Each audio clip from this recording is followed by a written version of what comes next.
हेमवती नंदन बहुगुणा राजकीय स्नातकोत्तर महाविद्यालय नैनी प्रयागराज द्वारा दिनांक 16 जुलाई 2021 से 22 जुलाई 2021 तक भूजल सप्ताह मनाया जा रहा है।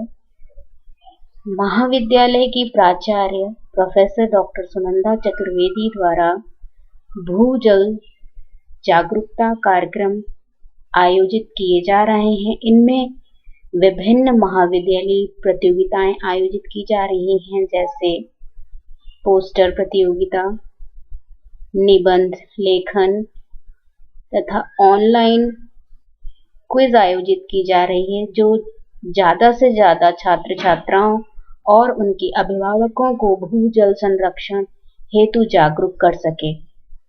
जल संरक्षण है एक संकल्प, नहीं है इसका कोई विकल्प। जल संरक्षण क्या है? जल संरक्षण यानी जो वर्षा का जल है, जिसे हम आगे उपयोग के लिए बचा कर रखें। इसके कुछ आसान तरीके हैं। घर के लॉन को हम कच्चा रखें, घर के बाहर सड़कों के किनारे कच्चा रखें, पार्कों में रिचार्ज ट्रेंच बनाए जाएं। किसानों द्वारा जल संरक्षण के लिए भी कुछ उपाय हैं, जैसे फसलों की सिंचाई क्यारी बनाकर करें, सिंचाई की नालियों को पक्का करें, बागवानी की सिंचाई हेतु ड्रिप विधि व फसलों हेतु स्प्रिंकलर विधि अपनाएं। बागीचों में पानी सुबह ही दें, जिससे वाष्पीकरण से होने वाला नुकसान कम किया जा सके। जल की कमी वाले क्षेत्रों में ऐसे फसलें बोएं जिसमें कम पानी की आवश्यकता हो। अत्यधिक भूगर्भ जल गिरावट वाले क्षेत्र में फसल चक्र में परिवर्तन कर अधिक जल खपत वाली फसल न उगाई जाए। खेती की मेड़ी को मजबूत व ऊंचा करके खेत का पानी खेत में रिचार्ज होने दें। उद्योग एवं व्यावसायिक क्षेत्र में जल संरक्षण कैसे किया जा सकता है? औद्योगिक प्रयोग में लाए गए जल का शोधन करके उसका पुनः उपयोग किया जाए। मोटर गैरेज में गाड़ियों की धुलाई से निकलने वाले जल की सफाई करके पुनः प्रयोग में लाए जाएं। वाटर पार्क और होटल में प्रयुक्त होने वाले जल का उपचार करके बार बार प्रयोग में लाया जाए। होटल, निजी अस्पताल, नर्सिंग होम व उद्योग आदि में वर्षा जल का संग्रहण कर टॉयलेट, बागवानी में उस पानी का प्रयोग किया जाए। भूगर्भ जल संरक्षण या रिचार्ज के क्या लाभ हैं? भूजल स्तर गिरावट की वार्षिक दर को कम किया जा सकता है। भूगर्भ जल उपलब्धता व पेयजल आपूर्ति की मांग के अंतर को कम किया जा सकता है। एक्विफर भूगर्भीय जल संस्तर को पुनः जीवित किया जा सकता है। भूगर्भ जल गुणवत्ता में सुधार आ सकता है। सड़कों पर जल प्लावन की समस्या से निजात पाई जा सकती है। वृक्षों को पर्याप्त जल की आपूर्ति स्वतः संभव हो सकती है। तो यदि हम सब मिलकर जल संरक्षण से संबंधित इन छोटे छोटे आसान तरीकों को अपनाएंगे, तो जरूर ही हम अपने जल संरक्षण कार्यक्रम में सफल होंगे। जल संरक्षण में कुछ सरकार द्वारा भी प्रयास किए जा रहे हैं, जैसे 300 वर्ग मीटर से अधिक यदि क्षेत्रफल के निजी मकान और 200 वर्ग मीटर से अधिक क्षेत्रफल के सरकारी गैर सरकारी ग्रुप हाउसिंग मकानों सभी सरकारी इमारतों में रूफ टॉप पर रेन हार्वेस्टिंग की व्यवस्था कराना सुनिश्चित किया जा रहा है। जहां जहां पर रेन हार्वेस्टिंग की व्यवस्था की गई है, उनके प्रभावी अनुरक्षण का कार्य किया जा रहा है। तालाबों व पोखरों की नियमित डिसलिटिंग का कार्य भी हो रहा है। पाठ्यक्रम में रेन वाटर हार्वेस्टिंग विषय को सम्मिलित किया जा रहा है। तो ये सरकार द्वारा भी कुछ प्रयास किए जा रहे हैं जो कि हमारे प्रयासों के साथ, हमारी जागरूकता के साथ ही पूर्ण हो सकेंगे। वर्षा जल जो भी वर्षा जल है, कैसे हम उसे संरक्षित कर सकते हैं? बोरिंग अथवा नलकूपों के माध्यम से अत्यधिक पानी निकालकर हम कुदरती भूगर्भ जल भंडारण को लगातार क्या कर रहे हैं? खाली कर रहे हैं। शहरों में कंक्रीट का जाल बिछ जाने के कारण बारिश के पानी के रिस कर भूगर्भ में पहुंचने की संभावना दिन प्रतिदिन कम होती जा रही है। इन परिस्थितियों में हम वर्षा के जल को भूगर्भ जल स्रोतों में पहुंचाकर जल की भूमिगत रिचार्जिंग कर सकते हैं। वर्षा जल को एकत्रित करने की प्रणाली 4,000 वर्ष पुरानी है। इस तकनीक को आज भी वैज्ञानिक मापदंडों के आधार पर फिर से पुनर्जीवित करने का प्रयास किया जा रहा है। तो आप देख रहे हैं कि किस प्रकार वर्षा जल का संरक्षण अति आवश्यक है। भूगर्भ जल का जो लेवल है उसको रेज करने के लिए, उसको बढ़ाने के लिए। तो हम सभी इस प्रकार से अपने व्यावसायिक स्थलों पर, ऑफिसों में, रूफ टॉप पर रेन वाटर हार्वेस्टिंग सिस्टम को जरूर अपनाएं।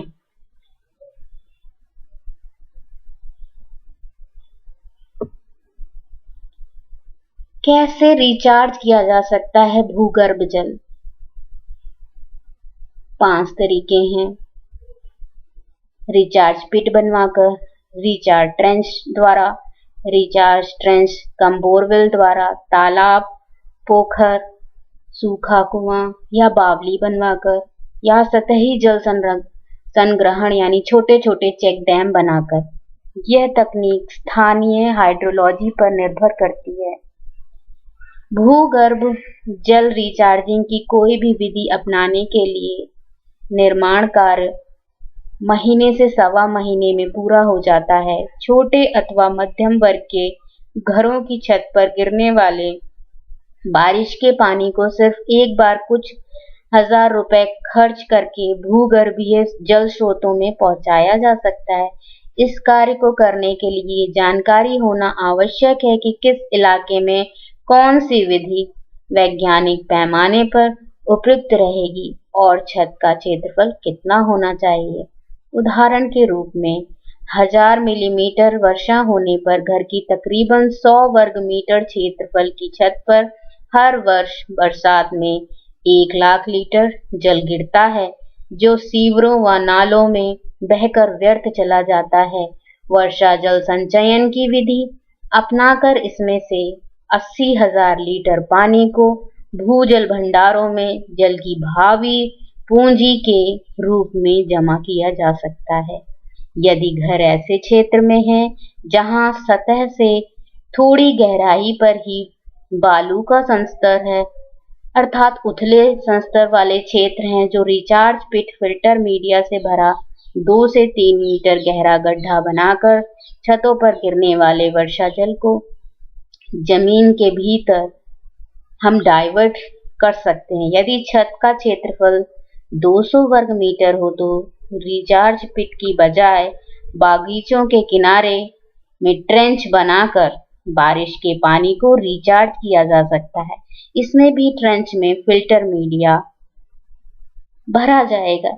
जिन इलाकों में बालू का संस्तर 10 से 15 मीटर या अधिक गहराई पर मौजूद है, अर्थात गहरे संस्तर वाले क्षेत्र में वर्षा जल संरक्षण के लिए एक रिचार्ज चैम्बर बनाकर बोरवेल के जरिए रिचार्जिंग कराई जा सकती है।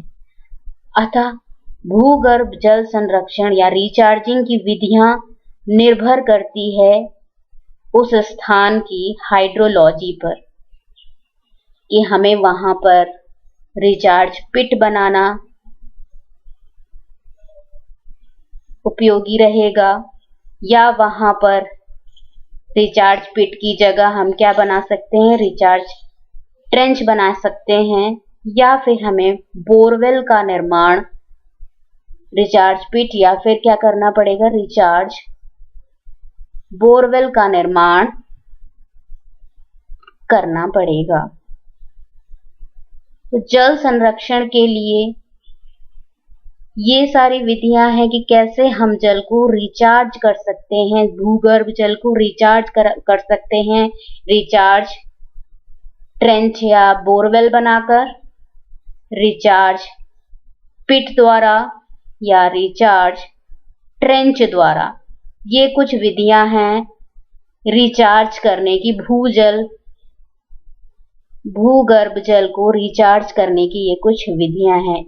इसके अलावा कुछ सावधानियां बरतनी चाहिए। जो छतों पर गिरने वाले जल को सीधे एक्वीफर में रिचार्ज कराया जा सके, ऐसी व्यवस्था की जाए। यथासंभव रिचार्ज पिट या ट्रेंच विधियों को ही प्रोत्साहित किया जाए।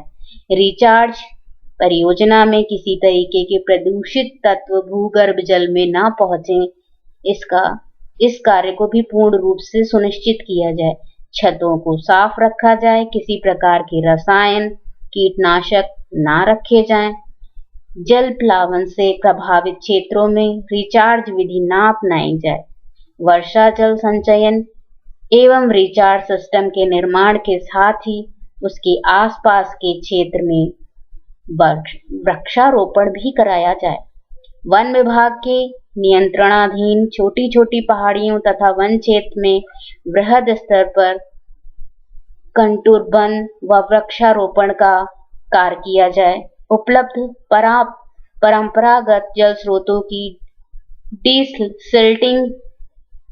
डिसिल्टिंग व मरम्मत कार्य भी कराया जाए। सूखे कुओं की सफाई करके उन्हें रिचार्ज सिस्टम के रूप में प्रयोग में लाया जाए। तो ये कुछ सावधानियां हैं जिनके द्वारा हम भूजल को संरक्षित कर सकते हैं और उसका संवर्धन कर सकते हैं।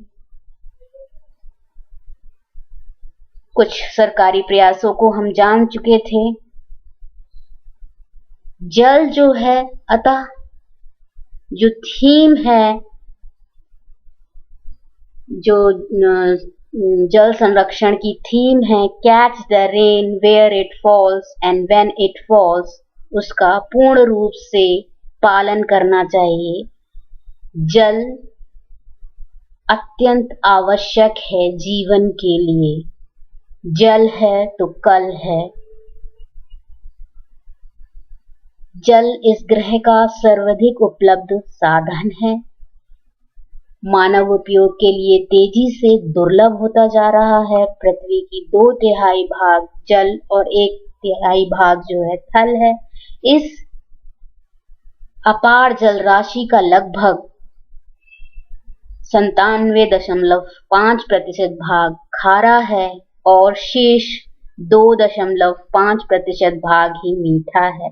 इस मीठे जल का 75% भाग हिमखंडों के रूप में, 24.5% भाग भूजल के रूप में, 0.03% भाग नदियों, 0.34% झीलों एवं 0.06% भाग वायुमंडल में विद्यमान है।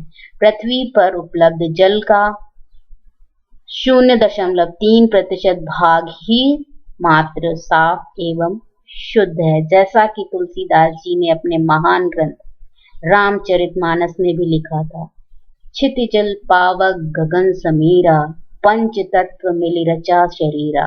स्पष्ट है कि बिना जल के शरीर की रचना संभव नहीं है। जब रचना ही संभव नहीं है तो जीवन का तो प्रश्न ही नहीं उठता। इसलिए जल को जीवन कहा जाता है। जल मनुष्य ही नहीं अपितु समस्त जीव जंतुओं एवं वनस्पतियों के लिए एक जीवन दायिनी तत्व है। इस संसार की कल्पना जल के बिना नहीं की जा सकती। किसी जीव व वनस्पति को हवा के बाद पानी जीवन रक्षा के रूप में सबसे ज्यादा जरूरी है।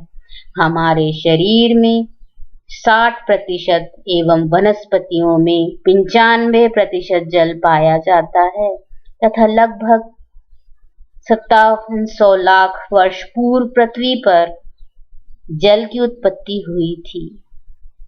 जल सृष्टि के आरंभ से ही है।